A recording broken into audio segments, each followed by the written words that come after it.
কুমিল্লা জেলার বুড়িচং উপজেলার পীরযাত্রাপুর ইউনিয়নের বাইরসর গ্রামের তুহিন তার হত্যার বিচার চাই। আসলে দেখেন, আমার এরকম ভিডিও করার ইচ্ছা ছিল না।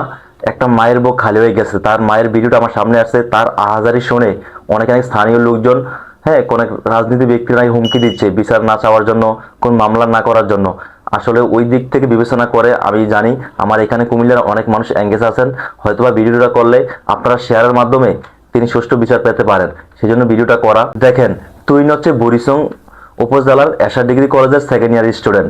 বিভিন্ন সংবাদ মাধ্যম বলতেছে পূর্ব বিরোধ জেরে স্থানীয় কয়েকজন তাকে 20 অক্টোবর রাত 8:30 পীরযাত্রাপুর ইউনিয়নের শ্রীপুর গ্রামের কামাল মিয়ার বাড়ি থেকে প্রাইভেট কারে উঠিয়ে নেওয়া হয়। পরে তাকে অমানবিক নির্যাতন করে। ওই দিন রাতে 20 অক্টোবর রাতেই তাকে ঢাকা নিয়ে আসা হয় একটা প্রাইভেট হসপিটালে। 7 দিন এখানে আইসিইউতে ছিল, মৃত্যুর সাথে পাঞ্জা লড়ে মারা যায়। আবার অনেকেই বলতেছে তুহিনের ফ্রেন্ড নাকি তার গার্লফ্রেন্ডকে নিয়ে পালিয়ে যায়, পরে নাকি ওই ছেলেকে না পেয়ে তুহিনকে, হ্যাঁ, নির্যাতন করার মাধ্যমে হত্যা করছে। আসলে দেখেন, আমি যতটুকু বুঝলাম তুহিনের ফ্যামিলি কিন্তু একদম নিম্ন, হ্যাঁ, দরিদ্র শ্রেণীর মানুষ। তারা বিচার পাবে কোথায়? ইভেন তার মা কান্নাকাটি করে বলতেছে তাদের হুমকি দিচ্ছে, হ্যাঁ, মামলা না করার জন্য। আসলে এই বিষয়টা দুঃখজনক। আপনার ছেলে বা আপনার ভাইয়ের সাথে যদি এমন কিছু হয়, আপনি কি করবেন?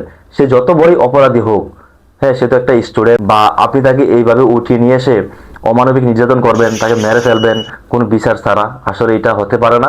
আমি তার সুষ্ঠু বিচার দাবি করি। আর আপনারা যারা কুমিল্লার মানুষ আছেন, অবশ্যই ভিডিওটা শেয়ার করে দিবেন যাতে প্রশাসনের নজরে আসে, তার পরিবার যাতে সুষ্ঠু বিচার পায় এবং তার মা এবং তার পরিবারের ধৈর্য ধারণ করার তৌফিক দান করুন মহান আল্লাহ তাআলা, এই কামনা করি। সবাই ভালো থাকবেন। আসসালামু আলাইকুম।